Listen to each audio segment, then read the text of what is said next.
El escritorio.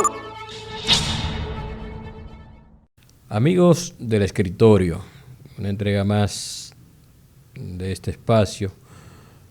Nosotros queremos referirnos en este momento a la situación del presidente Luis Abinader, quien se ha encontrado con situaciones un poquito incómodas desde su posición de gobernante.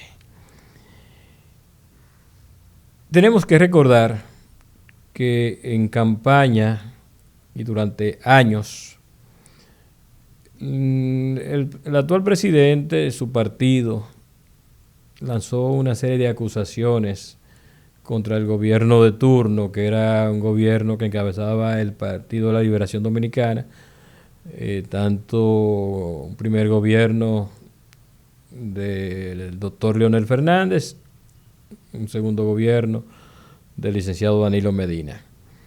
Allí se acusó de cosas que eran verdades, cosas que eran mitad verdad, mitad mentira, cosas que eran mentiras. Es decir, todo tipo de acusación se hizo. ¿Qué pasa? La población le creyó y en cambio a esas acusaciones ellos representaban una opción diferente. Todo lo que se criticaba, pues ellos eran lo contrario a eso. ¿Qué sucede? Que realmente la población no ha percibido esa diferencia y se ha encontrado con otras situaciones males que no existían, como por ejemplo la represión policial. Y ya no estamos hablando de una represión política, es una represión contra el ciudadano por cualquier cosa. Es decir, son personas que se han llenado de autoridad y la gente notó diferencia porque en el gobierno anterior había toque de queda. El gobierno que criticó mucho ya en el Congreso al gobierno que encabezaba Danilo Medina tenía dificultad para poder lograr que el Congreso le aprobara una extensión de ese estado de emergencia que estaba y estamos viviendo, no solo los dominicanos, sino el mundo. Ya el gobierno anterior tenía problemas porque ellos como oposición entendían que no había necesidad. Eso no se ha paralizado, señores. Ellos siguen demandando, pero ¿cómo explicarle a esa población que lo que ayer no tenía sentido, hoy sí tiene sentido? Pero a eso le agregamos, señores, en la forma como la Policía Nacional comienza a tratar al ciudadano. Este comentario lo hacemos para llegar al punto donde dos ciudadanos de la iglesia evangélica mueren acribillados por un error. Esa fue la explicación que se dio, un error. Pero un error de tantos balazos. ¿Cuándo es que se comienza a disparar? Porque para usted comenzar a disparar se supone que mínimo a usted le dispararon desde el interior del vehículo. Algo debió ocurrir para llegar a ese momento. Ahora, cuando llega, porque a mí que me acuerda esto, la película de Bonnie and Clyde, así se pronuncia. Pues se sabía quién estaban buscando, a dos fugitivos muy peligrosos. De eso se trataba, señores. Pero seguimos aterrizando un poquito.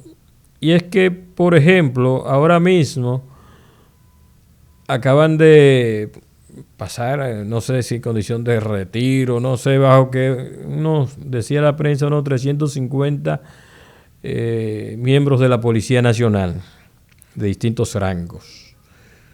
Pero el problema no está ahí, no es retirar algunos, porque es el cuerpo que tiene el problema. No se trata de este sí, aquel no, es un cuerpo con problemas que tenemos. Pero si ustedes se ponen a mirar, acaba de concluir la Semana Santa, la crítica de la Iglesia Católica y de otras iglesias también, que no es la católica, pues se tiene que ver un poquito con el desaliento de una población. Tiene que ver con la cantidad de promesas incumplidas. Entonces, si nos ponemos a ver lo que he dicho hasta el momento, críticas de cosas que yo iba a corregir, que en vez de corregir lo que hice fue agravar, promesas que no estoy cumpliendo, elementos que vienen a agravar más la situación de los ciudadanos o ciudadanas. Y usted se encuentra, por ejemplo, con que el gobierno anuncia medidas para enfrentar el tema de la seguridad ciudadana. Y uno dice, pero ¿desarmando a quién? Porque no es quien tiene un arma legal quien está cometiendo atracos. Quienes atracan son otro tipo de gente. Entonces, están diciendo que van a desarmar las armas ilegales, pero esas nunca debieron estar en manos de algunas personas. Armas ilegales nunca debieron estar en manos de la persona. Entonces, ¿qué es lo que van a recoger? Las ilegales, pero debieron recogerlas todo el tiempo. Eso no hay que hacer, eso no es parte ni siquiera ni de un operativo. Es que eso cae de la mata. Que van a ponerle al motor, a los motoristas un chaleco. Pero ustedes saben cuál es el principal problema de los motoristas. Es que anden dos en un motor. Pero ni siquiera dos. Porque vamos a ver los perfiles de quienes andan en un motor. Ahora, después de esos perfiles, fíjense que esas personas, esos mismos que atracan, no andan en unas calles en una dimensión paralela. Andan en las mismas calles que andan los ciudadanos, porque si no fueran las mismas calles, ellos no atracarían a nadie porque no andan en las mismas calles, en las mismas. Y esa misma calle andan patrulleros, pasan por el lado a la gente de la ME, le pasan por el lado a un montón de figuras que están llamadas a combatir el delito, a combatir el crimen. Y esos perfiles sospechosos le pasan por el lado, a veces en vehículos de cristales oscuros, sin placa, y no sucede nada. Le pasan por el lado a esas autoridades, entre comillas, y no sucede nada. Entonces, ¿cuál es la solución que hay que buscar para eso? ¿Qué significa eso? Que el presidente anuncia medidas que no se corresponden. Pero al mismo tiempo, yo veo que no sé qué institución del Estado es, que va a propiciar el financiamiento de unas 5,000 motocicletas, como dice la información. Entonces uno dice, pero cuando aquí lo que hay que retirar motores de las calles, lo que estamos es propiciando que haya más motores en la calle. Entonces, señores, definitivamente, dice alguna gente, no saben gobernar. Yo digo, no existe voluntad. El único deseo que había era de llegar a administrar la cosa pública, para administrar los recursos. Se hacen muchas las denuncias de actos de corrupción con un gobierno nuevo. Entonces, yo lo que veo, señores, es a un presidente atrapado.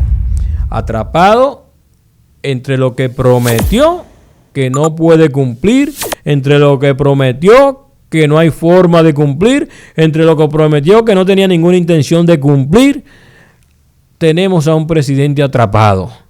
Y es bueno que se sepa que hoy la iglesia está criticando. Pero la iglesia, yo entiendo que, a pesar de que fue un tanto dura, va a seguir endureciendo.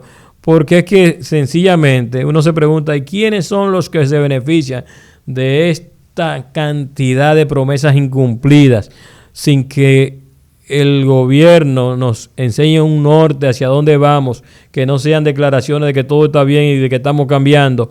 Pero yo no sé qué es lo que estamos cambiando, y la cabeza de quién y con qué es que estamos cambiando. Por lo tanto, no sabemos ni para dónde vamos, pero tampoco sabemos en dónde estamos. Lo que sí vemos es a un presidente atrapado. Hasta una próxima.